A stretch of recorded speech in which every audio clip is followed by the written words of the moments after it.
No! No! Let's don't get emotional about it. Just No! Okay, into the Spideyverse. Dose. Okay. Yeah, this is definitely going to be a spoiler talk just because of that whole ending kind of makes me have feelings. So, before we get into that, let's get into the stuff that the whole movie was on a good freaking track. For me, it was just like the original, but better because they were playing with the colors, they were playing with how you shot everything, and you cut side by side with different shots, just doing different shit. The funny, quippy dialogue. The Peter Parker therapist was the one. Oh my god. And then I looked at my uncle and... let me guess. He died? Usually we're not for the quippy stuff, but, you know, This movies is like smart this, quips, yeah. Movies like this, we can kind of deal with it a little bit, and it did land. It's just chaotically creative. They're just all over the place. I wouldn't even know how to start. Yeah. Like, if you were designing this movie, and the last movie, too, to be honest. Yeah.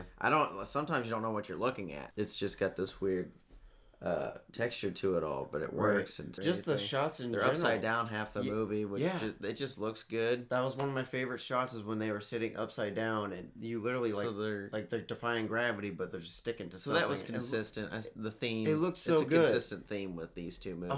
Oh, the movies are like beautifully shot with the color and the lighting and like what we were talking about. It's got a graffiti look to it. Yeah, I know that's what they're going for. And each one is different. They had the Da Vinci, graffiti. Leonardo da Vinci vulture or whatever. So it had all these crazy things. And every time it shot out something, it had a diagram of what kind of specs are inside of it and make it work. Like they're just super creative with their shots. Throughout the movie, it had comic book captions that explained slang and lingo. Yeah, exactly. I loved super creative. A little too fast. Couldn't read some of it, but yeah, me too. Visual comic. It's a visual comic book, and they nailed it. I mean, they brought in live action multiple times. Yeah, they did. They connected universes, live action universes that have happened. They had Toby. They had We Andrew. saw Toby crying over Ben's body. Yeah. We saw, what's his face? Andrew Garfield crying over the lizard. No, I don't remember the first one. I think his uncle? Died. Or no. No, it was Gwen's dad in that one who got killed at the end of that one. Gwen died. Wouldn't that have been a better scene? That's the second one. But they also showed Childish Gambino as the Prowler, as Tom Holland's. That's Tom Holland's Prowler. But in here we go through the Spideyverse, which is pretty much like there's a special team of special Spider-Man that control the multiverse, right? This is a massive army, right? And Miguel, who is played by Oscar Isaac, I didn't know that, but that's awesome. He's a vampire Spider-Man, and he was a good villain. Because he wants to keep Destiny in line. He doesn't want anything to change because apparently he's had some experience that if you change too much, that world just ceases to exist. He did what the Kingpin wanted to do in the first one, but when he actually did it. Right. And it was like a nuclear bomb of nothing. It just kind of... You just went away. It just swallowed everything up. And when that caused a chain reaction, they didn't really explain that. Yeah, that's the thing where I really wish they would have kept going. So there are 3 bad guys. Now there is. Yeah, and it's the Spot. But I would guess the Spot guy would be the... Is he really called the Spot? Yeah. Oh, God. Call him Spot. He was hilarious. Who's just some random ass guy they threw in, supposedly some side character of the first one that got hit by a bagel. Yeah. And was around when the thing blew up at the end of the first movie, and he turned into a black hole villain. Yeah. That can kind of... He was pretty funny at first, but then he left and he came back, and now he's like the main black hole god. Yeah. Who's putting everything at risk when it comes to the multiverse thing. A very interesting villain. How do you fight that? And Miguel's the second villain who's kind of like an anti-hero. He's not entirely bad. He is looking after like the multiverse. The stabilization of the multiverse to make sure it doesn't collapse, but he has to do certain things to keep it going. It kind of makes Miles his enemy. Right. And then he goes to his the 42 universe and finds the new anti-Miles Morales. Right. Then they hit you with a cold to be continued. Yeah, so let's go ahead and all of that get into that. In my personal opinion, I think this movie was missing the third act. We waited another 10-15 minutes of people like, what do I do?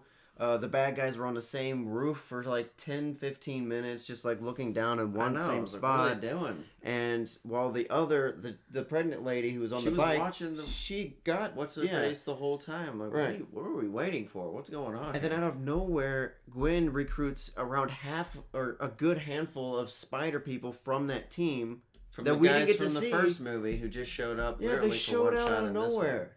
And then Miles is about to escape, and then we end it. Like, you guys could wrap this movie up in another 10, 15 minutes, like, if you didn't waste that already 10, 15 minutes at the end. If you have 3 bad guys, you can spare 1. Right. Have 2 for the third movie. I love the movie. But it's already to an epic point. Yeah, when you... Where there's so many dominoes ready to fall over. You don't have enough time for that third movie to follow each domino trail. And they intersect at some point, but it's a little chaotic. I get it, it's their theme, but I feel like Hobbit 2 feeling. You know, like you set it all up for the third movie. And look what happened with Hobbit 3. It was a cleverly shot, dialogue-driven movie, and it had a great story, and I was following it, and it was really intense. And then you get 3 bad guys, and stuff's right about to go down, and then you just stuffing. Stop. You could tell right when it was about to end because there was a drum thing, and I'm like, why is it getting louder? I know. I was like, it better not end right. I was like, I'm getting end vibes now. Yeah, I'm getting... And then she smiles, and it took way too long. That last shot, it's like, oh, it's about to end. It's about to hit the black screen, and it goes. I'm like, what the fuck? Yeah. In my opinion, the first one's better because when you don't finish your story and you share it with the next movie... You know, you're gonna need that next movie to fulfill you. And I get it. Fulfilled. It's a trilogy. It's a trilogy. You need to make 3 movies, kind of thing. Like, outline. But if you're gonna do a trilogy again, that's what these movies don't do anymore. Is the second one's gotta be its own thing. Yeah, you can't. It's gotta be its own thing because it's not really a trilogy at that point. It's one movie, and it's just the next one is bigger. Like the next movie, you need 2 movies. Yeah, that's my biggest pet peeve in movies, unfortunately. And it was this one, and it was a good movie, too. It's particularly worse when it's actually a good movie and it's set up really well. It's just, you gotta wait, 2 more years for the ending climax. Of 3, 4 different storylines. Well, we're in this universe, so... We can't go into that universe where it didn't happen. Yeah, where it happened the way we wanted it to. Where the movie ended. Perfectly, satisfyingly. Yeah, after the third act. What would you give this movie? B. I say it because it's like, it's so good. And it was getting so juicy at the end. You're like, oh, yeah. And then they just, whoop. You're like, what? No, I'm out here. They increased the family dynamic between Miles and his parents, which worked because in the first one he did too. And now you're actually feeling for the connection with each other because the dad is at risk now. At the end of the movie, you find out he's at risk.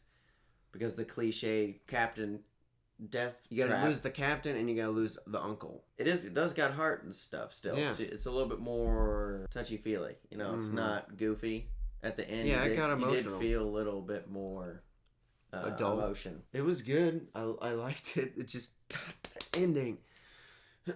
Anyways, but that was our spoiler review for Into the Spider-Verse 2. We'll see you guys in the next one.